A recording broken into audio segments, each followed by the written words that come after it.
A recent CBC investigation disproving a former judge, lawyer, and children's rights advocate's claims of Indigenous descent is stirring up controversy about the extent of Indigenous identity fraud. Until the revelations, Mary Ellen Turpel-Lafond had been celebrated among Canada's most accomplished scholars. She was believed to be the first Treaty Indian to be appointed a judge in Saskatchewan in 1998 and was a 2021 recipient of the Order of Canada. Similarly, murky claims to Indigenous ancestry have resulted in controversies involving author Joseph Boyden, filmmaker Michelle Latimer, and Canada's former leading Indigenous health scientist Carrie Barassa.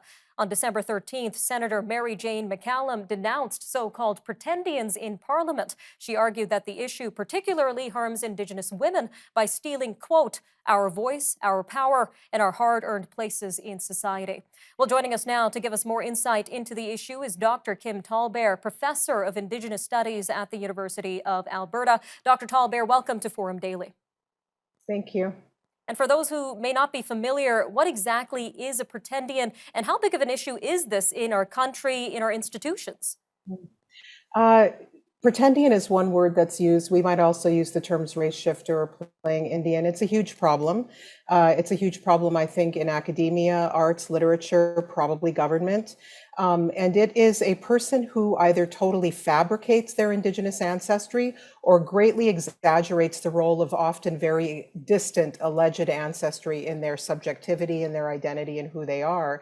And then often, not always, seeks opportunities that are lucrative based on those ancestry claims. And just to build on that, what do we know so far about the reasons why pretendians have to falsely claim Indigenous identity throughout history? And now, as you said, is it purely opportunity-based? I think it depends on the kind of person. The cases that we've seen breaking in the news are people that were prominent, right? They were writers, they were academics, and they gained a lot of traction, career opportunities, fellowship opportunities, and notoriety based on those claims. Now, there are plenty of people in both the US and Canada that also make exaggerated or false claims. Sometimes they do think they're true, they turn out not to be, to having that ancestry. And so it can be both an opportunistic thing that can bring in financial gain, but it can also be, as anthropologist Cersei Sturm has written, about fulfilling this sense of emptiness. And it is often people who are identified or should be identified as white who make these claims, although not exclusively. And she's talked about them finding that kind of subjectivity as being spiritually or culturally meaningless. And they want to find meaning, right? They want to get out of the meaninglessness of that kind of identity claim. And so they will try to manufacture this more spiritual or culturally interesting Native American or Indigenous identity claim to do that. Not everybody makes money from it, but everybody gets something out of it. And it is, in the end, an appropriation of opportunities and resources, quite often from actual Indigenous people. And one thing that really stands out, especially in these cases where you're getting top scholars, top people in policy in our government being a pretendian, how do they get away with obtaining these positions in Canadian legal, political, and academic institutions in the first place?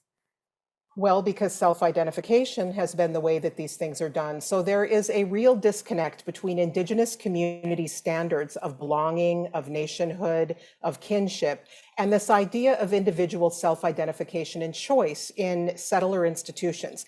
And we've seen Mary Ellen Turpel-Lafond and other people say, well, this is private. I don't have to disclose this. When you're Indigenous, when you're a member of a nation, it is very common to say, who are you? Who are your grandparents? Who are your parents? Who's your family? Who claims you? This is not a private matter, one's belonging to an Indigenous community. And, but settler society thinks that it is because they're used to quote unquote identity claims being individual types of claims. And in fact, identity is a really bad word for what we're talking about. We are actually talking about Indigenous belonging, community, and collectivity. So you have this kind of collectivist ideas going up against these individualist ideas that settler society has. And that's why I say there's a disconnect in how we understand this idea.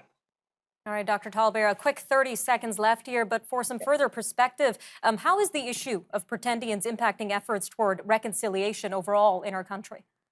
Well, reconciliation is about changing what you know and thinking about Indigenous people. It's about learning about Indigenous people. It's about changing the way you behave. Pretendianism is just one more form of appropriation of Indigenous resources to build up the wealth and power of white settlers. That is how it is not at all different from the past. It's just more colonialism. Clearly an issue that needs to be addressed. Dr. TallBear, again, thank you so much for your time today. You're very welcome.